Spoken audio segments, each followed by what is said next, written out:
السلام عليكم، معاكم احمد مراد من جروب لاب الكترونكس. احنا النهارده هنتكلم على دايره باور سبلاي متغير. ازاي نعمل دايره باور سبلاي متغير، وان شاء الله انا هقعد لكم فكرتين كده من خلالهم نقدر نعمل الباور سبلاي المتغير. مبدئيا تعالوا نبص سوا كده على المخطط. انا معايا الدايره الاولى اهي، واضحه.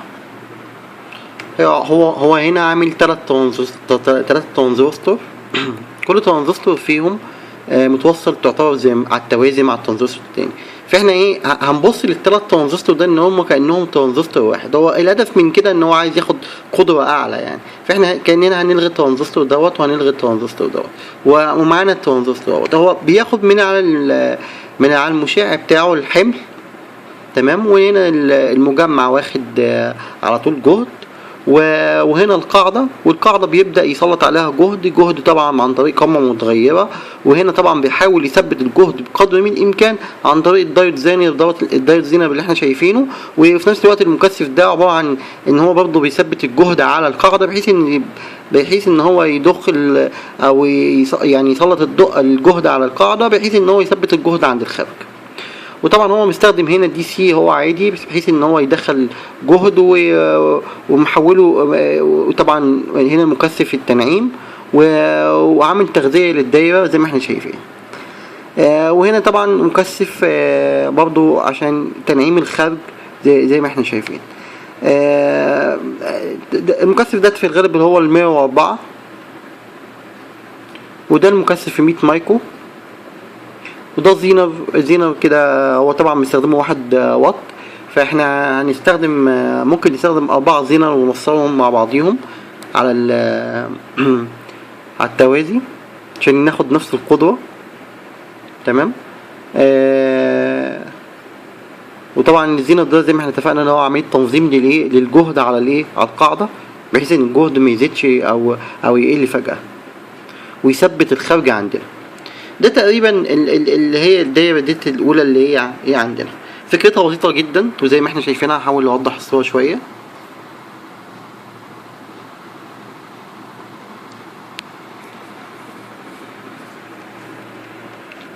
فكرتها بسيطه جدا وفكره عملها بسيطه. انا طبعا مش هحاول اتأيد بالترانزستور اللي هو مديهولي ده. انا هشوف اي ترانزستور عندي ممكن يتحمل تيار عالي وجهد عالي، بحيث ان انا اقدر اشغله واقدر انظم بيه الجهد وابدا ان انا اخد خارج من على الدايره عندي، خارج متغير، تمام. تعالى دلوقتي نشوف الدايره. طبعا انا حاولت ان انا استخدم مروحه البروسيسور بتاعت الكمبيوتر زي ما احنا شايفينها اهي. تعالى نبص هنا اهو.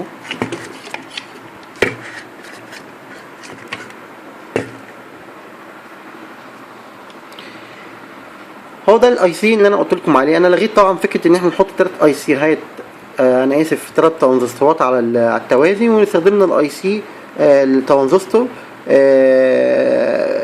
يكون تياره عالي، بحيث ان احنا ناخد منه تيار عالي. والترانزستور التاني ده اللي هتسالوني ليه، هقول لكم الترانزستور هنا طبعا مش موجود في الدايره، انا عدلت عليه عشان نبدا ان احنا نعمل يعني لو دخلت جهد اكتر من 12 فولت عشان اشغل المروحه بتاعه البروسيسور. والمروحه طبعا هنا عشان تعمل عمليه تبريد للترانزستور اللي هو انا هخفض من خلال الجهد.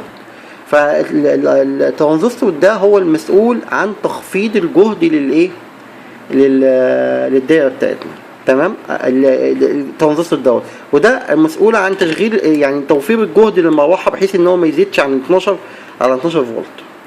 ودي طبعا مقاومه متغيره زي ما احنا شايفينها، اللي هي المقاومه اللي هي بتاعت القاعده زي ما اتفقنا. وادي مجموعه من الزينر اللي انا وصلتهم مع بعضهم على التوازي بحيث ياخد قدره عاليه.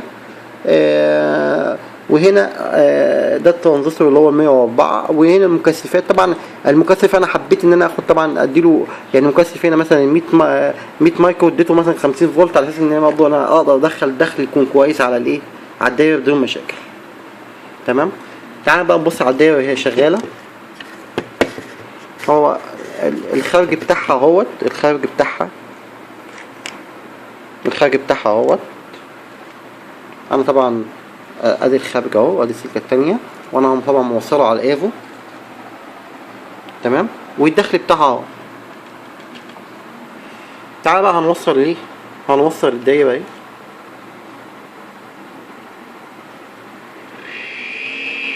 فعلا اول ما وصلتها انا عندي المروحة دارت اهي، المسؤولة عن تبريد الترانزستور بتاع تخفيض الجهد.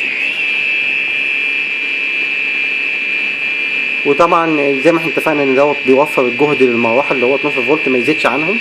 وتعالى نشوف هنا اهي، اما احرك المقاومة الجهد عندي هيتأثر ولا لا. تعالى نبص هنا الجهد عندي 9 فولت اهو. انا بحرك المقاومة اهو، بحرك المقاومة ادي 7 6 5 4 3 فولت 2 فولت 1 فولت، وتقريبا هنا كده 0 فولت يعني.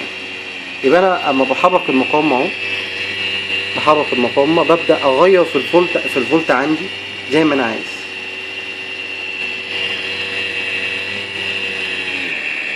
تمام.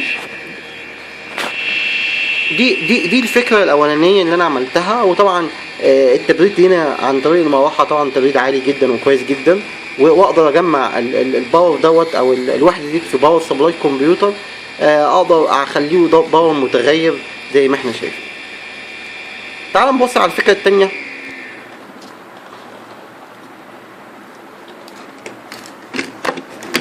في المخطط التاني، هو انا طبعا فضلت الفكره الاولانيه على الفكره الثانيه. ليه؟ لان تكلفتها ممكن تكون اقل بكتير من تكلفه المخطط الثاني. ان انا ممكن اجيب اي ترانزستور عندي استخدمه واقدر اوظفه مع طبعا مع واحد البروسيسور، مع طبعا مجموعه من المقاومات، اقدر اعمل دايره تخفيض جهد بتكلفه بسيطه جدا. الدايره الثانيه انا بشوف بعيب فيها ان يعني تكلفتها عاليه، ان هي الاي سي ده طبعا اللي هو اللي انا استخدمته اللي هو ال ام 338 ده عبارة عن اي سي منظم جهد لحد 5 امبير، وطبعا بينظم الجهد عندنا من حوالي 32 فولت تقريبا لحد 1 او 2 فولت حاجة زي كده. احنا هنشوف مع بعض برضه هو هيدينا ايه. وزي ما انتم شايفين هو اي سي منظم جهد، بس طبعا هو تكلفته غالية. وفي منه نوعين، في نوع اللي هو النوع المعدني، وفي نوع منه ان هو النوع العادي. النوع العادي ده بيعمل حوالي 15 جنيه، والمعدني ده بيعمل حوالي 50 جنيه او 45 جنيه في الحدود ديت. فانا طبعا لقيت ان التكلفه هتبقى عاليه، فانا طبعا فضلت ان انا استخدم الترانزستور اللي هو او الاي سي اللي هو انا طبعا اسف عمال اقول ترانزستور واي سي يعني بتلخبط في الكلام. لكن هنا طبعا احنا بنستخدم اي سي هنا. فالاي سي دوت هو عباره عن انا استخدمته اللي هو مش المعدني اللي هو العادي، بحيث ان انا اقلل في التكلفه. تعالى برضه نبص على ايه، على الديزاين بتاعه او التصميم بعد ما اتنفذ. انا استخدمت الترانزستور العادي اهوت، ومعاه طبعا مبرد معدني بحيث ان انا اقلل التكلفه بدل ما اجيب الترانزستور اللي هو المعدني وتبقى تكلفته اعلى او كده. تعالى نبص بس على التصميم الاول ونشوف الفكره بتاعته ماشيه ازاي.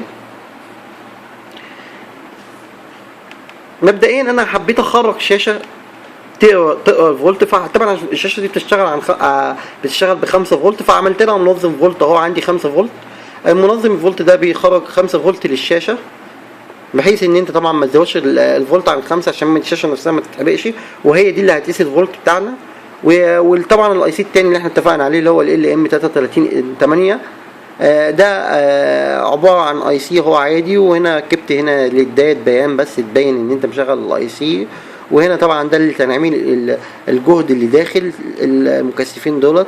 والاي سي زي ما احنا شايفين اهوت عليه مقاومه متغيره بتتحكم من خلال الدخل على الاي سي. الخارج بتاعه بيبدا ان هو يعلى او يقل او كده. تمام. وزي ما احنا شايفين التصميم بتاعها هحاول اوضحه شويه.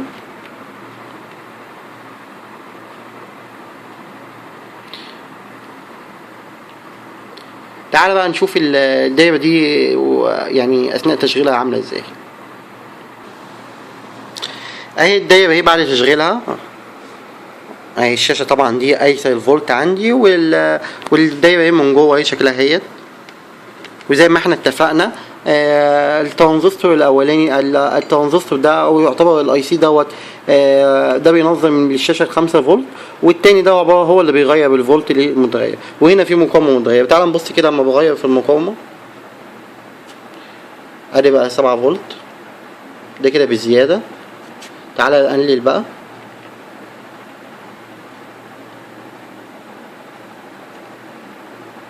طبعا احرك المقاومة سن بحيث ان انا اخد فولت متغير حسب ما انا عايز. ادي 5 فولت اهو، ادي 3 فولت، ادي واحد فولت، يعني 1 فولت تقريبا او كده. طبعا 0 فولت احنا حصلنا عليه.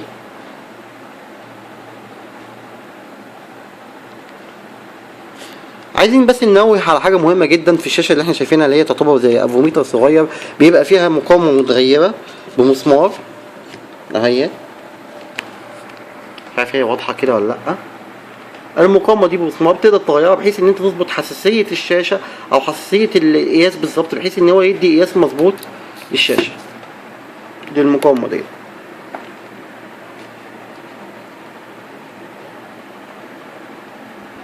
زي ما احنا شايفين اهو، انا بغير الفولت واقلله واكبره.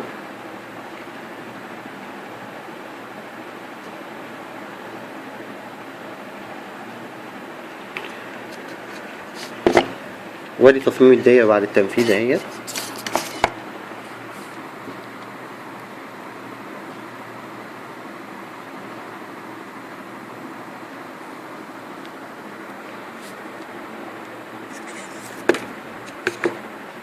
وبكده انا اكون وضحت لكم فكره ازاي ان انا اغير اعمل دايره باور سبلاي متغير، طبعا بتكلفه قليله جدا. ممكن استخدم اي ترانزستور عندي عادي خالص، استخدم اي ترانزستور واقدر ان انا من خلال الترانزستور ده استفيد منه واعمل دايره باور سبلاي. وانا الحقيقه حتى انا ما حبيتش اقول رقم الترانزستور اللي انا استخدمته، لان انا مش عايز ايدك باي رقم خالص. انت كل اللي مطلوب منك ان انت تعرف اطراف الترانزستور ايه فين البيز وفين الكوليكتور وفين الاميتر بتاعه، وتبدا تعمل نفس المخطط بالظبط. لو حبيت تعمله طبعا باكتر من ترانزستور وتاخد التوازي بتاعهم بحيث تاخد تيار اعلى ويتحمل جهد اعلى، مفيش اي مشاكل خالص. وبكده اكون انا يعني وصلت لكم المعلومه بتاعت النهارده ودرس النهارده، واتمنى ان شاء الله ان الموضوع يكون يفيدكم. والسلام عليكم ورحمه الله وبركاته.